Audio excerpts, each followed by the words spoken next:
Hey guys, if you follow me on Instagram, you know I recently did a video for IGTV about pre-training Gua Sha, right? And how I use this technique to help as part of my warm-up sequence and also to prevent injury and keep my muscles loose. So I want to do kind of a longer explanatory video here, showing you guys exactly what I do, why I do it, and giving you some ideas that you might implement in your own training, okay? So first we're going to go over the tools I use. You need a Gua Sha tool. Now I have this cool little fancy one from Sidekick Tool. I really like it. It's pretty high quality. It's also very easy to use because of the size and the shape of it. You don't need something this expensive. You can get a $20 jade piece off of Amazon for Gua Sha. You can also use a butter knife if you're desperate. That's not ideal because the serration is pretty nasty, but it can work okay. Especially in a pinch, all right? So this is the first tool. Second tool, trusty Capsaicin. If you guys haven't already watched my video on Capsaicin, I'll link it below. I strongly encourage you to do so because this is a great product for joint pain. More importantly here, for this application, you need some type of cream or lotion to use with the Gua Sha, or else you're just gonna tear your skin to bits. And that's not the point. The point that we'll get into more later is to kind of get some blood flow through the muscle, help loosen up any tight fascia or just junk that's in there. You can really help loosen up by doing this lightly before training, okay? We'll get more into the details in a second. The third tool, Extract Labs Muscle Cream. This is a CBD cream. A bunch of people reached out to me after my last video on Instagram telling me that I should really try these products. So I reached out to Extract Labs. I chose them because they're veteran owned and operated. Everything's made in America. That's really important to me. So I've been using this as well, and actually I am noticing a difference that when using the muscle cream versus just the capsaicin alone. It's subtle because the capsaicin is so strong, but there's definitely less pain. And I've even been able to drop my pre-workout NSAIDs that I abuse. To be fair, I take them too much, so it's a good thing that I'm cutting back. But that's been really helpful in this application. So here's kind of the deal. If you've ever been to a massage therapist before, maybe somebody who's practiced Graston, you're familiar with the idea of scraping a muscle. There's a lot of theories behind this. Actually it's a practice that's been around for a long time, particularly in Eastern medicine. But it has a lot of benefits for strength athletes in particular. Strength athletes and also physique athletes. So I kind of consider them the same. So the important thing to remember, though, if you've gone to a massage therapist, they probably beat the heck out of you, right? They're really, and you might maybe get some red marks up in here or wherever they're doing the application. It's pretty painful. That's not what you want to do before a workout, okay? When you do that, at the very best, it's going to be distracting. At the very worst, you're beating the muscle up so much you're not going to perform at your highest levels. So we're just trying to go very light here and just get a little blood flow through the area. A little bit of light redness is what we're looking for, not the deep redness that looks like you're bruised or got punched or something, okay? So this is really easy. I usually start with the muscle cream. I'm gonna take a little bit, right? Maybe a fingertip sized amount, and I'm gonna rub it on the area. For this, it's my right shoulder. This right shoulder kills the heck out of me, y'all. It's been a problem for probably a decade now. It's nothing major, you know, I've been able to perform through it, but it's annoying, especially at night, especially when I'm sleeping, since I'm a side sleeper. So I'm just gonna rub that cream all around the affected area. I'm gonna follow up with this capsaicin. Now the capsaicin, if you haven't watched the other video, it's gonna also help bring blood flow through the area. Once you start sweating, it's extremely hot, okay? So if you're not used to it, you wanna use a very small amount.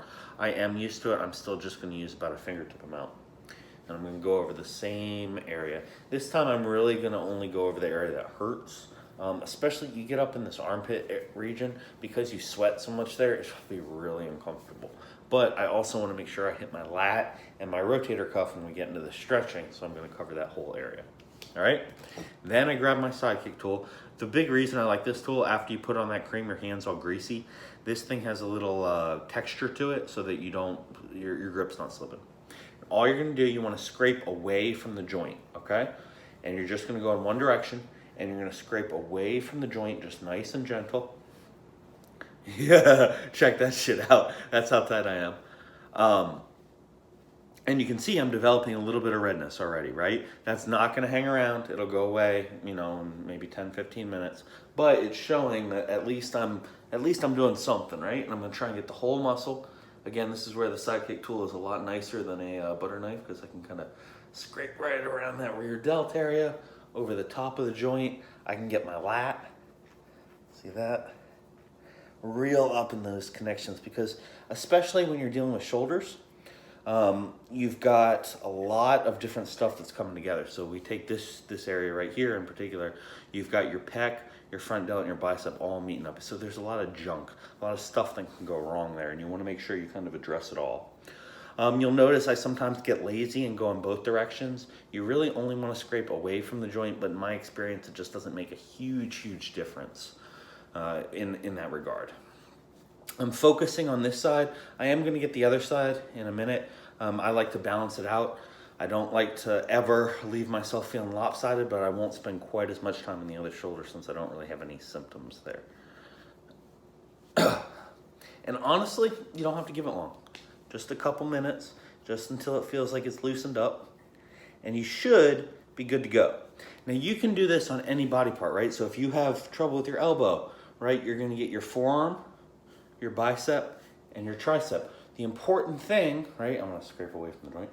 The important thing is that you're getting both the upstream and downstream areas of interest, for lack of a better term. I'm sure there is a better term, I just don't know it. The reason for that is that a lot of times you're going to be experiencing what's known as referred pain, right? So in the case of my shoulder, well, I know what the issue is. The issue is that my rotator cuffs are weak compared to my delts and my pecs. So, you know, I overwork my pressing muscles.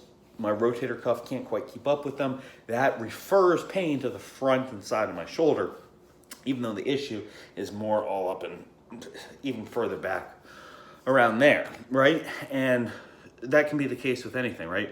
You take the elbow, it could be a forearm issue, it could be a bicep issue, it could be a tricep issue. If your knee's giving you trouble, it could be quads, IT band, hamstring, calves, tibia, tibialis.